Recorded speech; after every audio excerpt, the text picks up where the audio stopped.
Shalom, damai sejahtera dan sukacita dari Tuhan menyertai kita semua. Tema renungan hari ini saya beri judul Bersukacitalah. Kalau hari ini kita masih hidup, kita harus sangat bersyukur. Artinya Tuhan masih memberikan kesempatan buat kita untuk memperbaiki diri, untuk menjadi lebih baik. Kalau kita renungkan sejenak, punya uang tapi tidak bisa kemana-mana, punya waktu juga takut kemana-mana, punya teman banyak tidak bisa berkumpul dan ketemuan. Tidak terasa, saudara, sudah hampir 2 tahun kita semua mengalami keadaan seperti ini. Entah sampai kapan berakhirnya, kita juga belum tahu. Di seluruh negara lain yang katanya sudah aman, juga ternyata masih ada virus yang mematikan ini. Seakan-akan kita sudah dilupakan dengan penyakit-penyakit yang lain seperti tumor, kanker, stroke, demam berdarah, dan sebagainya. Padahal penyakit tersebut dulunya sangat berbahaya dan ditakuti. Dari kesimpulan di atas, karena COVID-19 ini membawa sebuah kematian yang lebih cepat dan lebih cepat.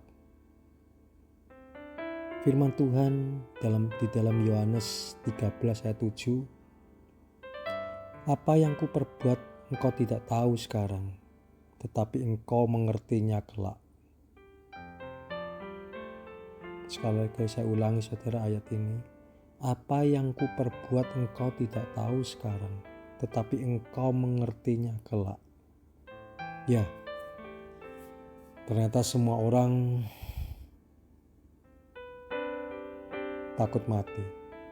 Padahal ada beberapa orang yang bosan hidup karena keadaan. Saya kembali lagi ke tema yang saya buat ini, bersukacitalah. Kalau kita boleh tenang berpikir, apa ya yang bisa membuat kita bahagia, kita boleh senang dalam keseharian kita, apalagi dalam situasi pandemi ini. Kalau saya boleh simpulkan, yang bisa membuat kita bahagia adalah hubungan keluarga, khususnya suami istri. Bayangkan saudara, kalau saat ini kita dalam PPKM atau PSBB yang di rumah saja ini, ketemuannya cuma istri atau suami, tapi punya masalah yang belum terselesaikan.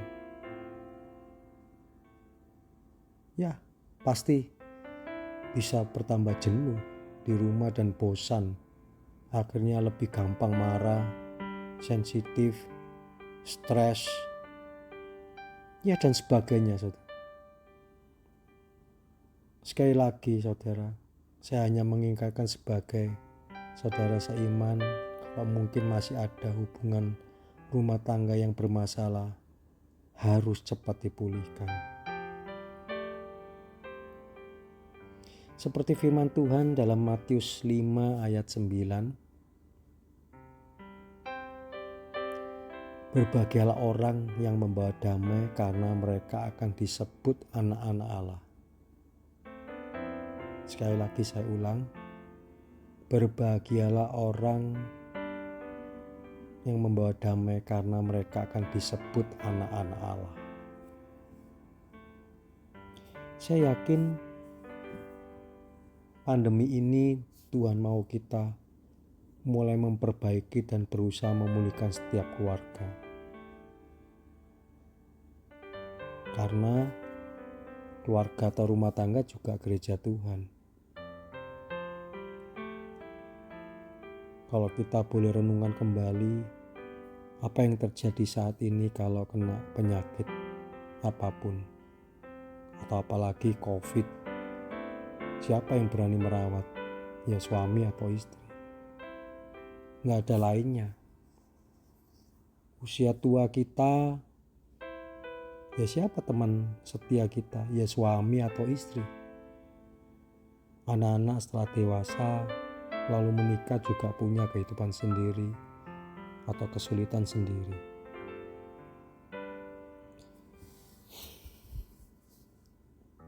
Dua minggu yang lalu saya kena COVID yang cukup berat. Kepala saya sangat pusing, badan saya panas tinggi, tengah malam menggigil, kalau batuk dada terasa sakit sekali, seperti dipukul. Untung ada istri yang mendampingi terus, yang setia menunggu.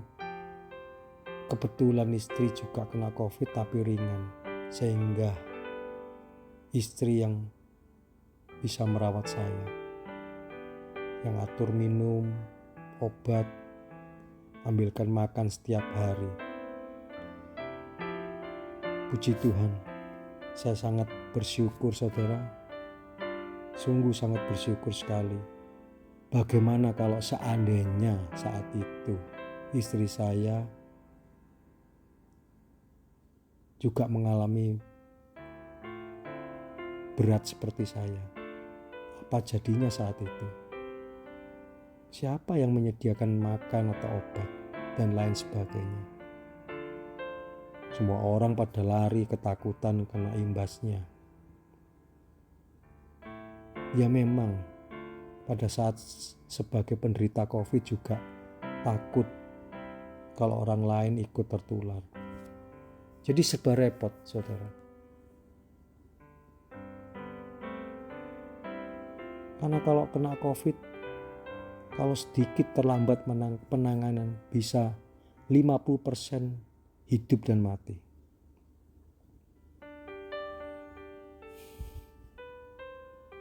Ketahuilah saudara, hidup ini sangat singkat.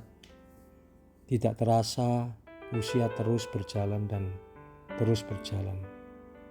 Waktu tidak bisa diulang, tapi hanya bisa dijalani terus.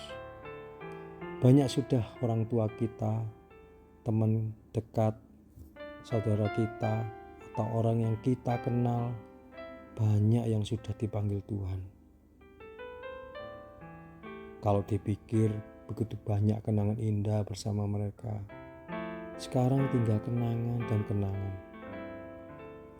Virus ini tidak memandang usia, saudara. Usaha kita hanya waktu tertentu yang akan memutuskan keadaan kita. Lalu bagaimana dengan sikap kita sekarang yang masih diberi waktu? Jangan sampai terlambat saudara. Kalau saat ini kita masih punya orang tua, istri atau suami, anak atau saudara, harus sangat bersyukur. Dan sering-seringlah kita berhubungan dan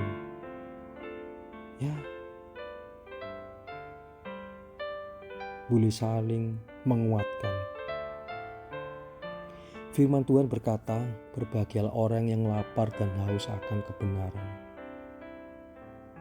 karena mereka akan dipuaskan. Sekali lagi saya ulang dari Matius 5 ayat 6. Berbahagialah orang yang lapar dan haus akan kebenaran, karena mereka akan dipuaskan. COVID-19 membunuh begitu banyak orang. Kalau sampai saat ini kita masih diberi kesempatan hidup, luangkan waktu selalu untuk mengucap syukur dan berterima kasih kepada Tuhan.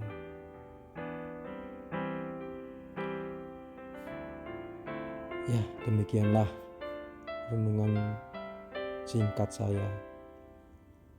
Tuhan Yesus memberkati. Sebagai penutup,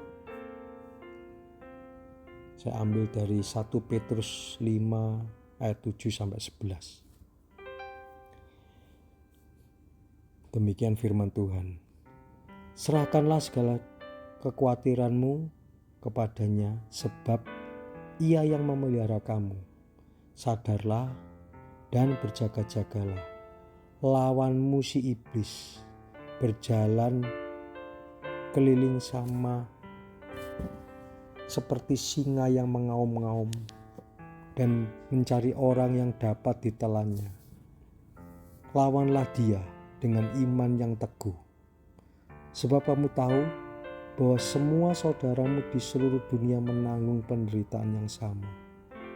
Dan Allah sumber segala kasih karunia, yang telah memanggil kamu dalam Kristus kepada kemuliaan-Nya yang kekal, akan melengkapi, meneguhkan, menguatkan, dan mengokohkan kamu, supaya kamu menderita seketika lamanya. Ialah yang empunya kuasa sampai selama-lamanya. Amin.